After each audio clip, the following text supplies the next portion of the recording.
এটা হলো ওয়ালটনের 12 সিফটি fridge, 12 CFT cream কালারের মধ্যে সাইডের বর্ডার, ঠিক আছে, গর্জিয়াস একটা কালার ফ্রিজ। এর দাম দিয়ে দিচ্ছি ভাই, কোনো কথা হবে না, একদম 14000 টাকা ফিক্সড। এটা ফিক্সড ভাই। একটা দেখেন হলো ডাবল ডোরের মধ্যে গর্জিয়াস একটা কালার, এটা পুরাটা কিন্তু পলি আছে ভাই, ফ্রিজের পুরাটা পলি আছে, ঠিক আছে, একদম ফ্রেশ কন্ডিশন। এখানে ডিসপ্লে সিস্টেম 100% সবকিছু অরিজিনাল আছে, গ্যাস কম্প্রেসার সব অরিজিনাল আছে না? এখানে যদি এক ফোঁটা ময়লা থাকে এই ফ্রিজের দাম 30000 টাকা কম দিয়ে দিবেন। 30000 টাকা? হ্যাঁ, এটা কিন্তু পলির ময়লা, ঠিক আছে, পলির ময়লা। হ্যাঁ, এক ফোঁটা কোনো ময়লা থাকবে না ইনশাআল্লাহ, ঠিক আছে। ভিতরে দেখা, এটা হলো পুরাটা হলো নরমাল সাইজ, এটা আসছেই তো হলো কিছুক্ষণ হলো, ঠিক আছে ভাই। আচ্ছা, এই কিন্তু একবারে কোনো ওয়াশ টস করা হয় এক ফোঁটা ওয়াশ করা হয় নাই, করলে ইনশাআল্লাহ আপনার এই এটা পুরাটা হলো ডিপ সাইড, একদম ফ্রেশ কন্ডিশন আছে।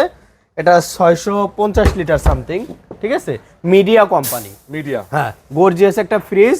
এটা দাম চাচ্ছি ভাই হলো 90000 টাকা। 90000 ভাইয়ের ব্লক দিয়ে কেউ যদি আসে 85 করে দিলাম, 85 85 জান 80 করে দিলাম, ডেলিভারি চার্জ ফ্রি। ঢাকা সিটির মধ্যেও যে 10 তলাতেও যদি কেউ নিতে চায় 10 তলার উপরেও তুলে দিব আমার দায়িত্বে ইনশাল্লাহ, ঠিক আছে, 80000 টাকা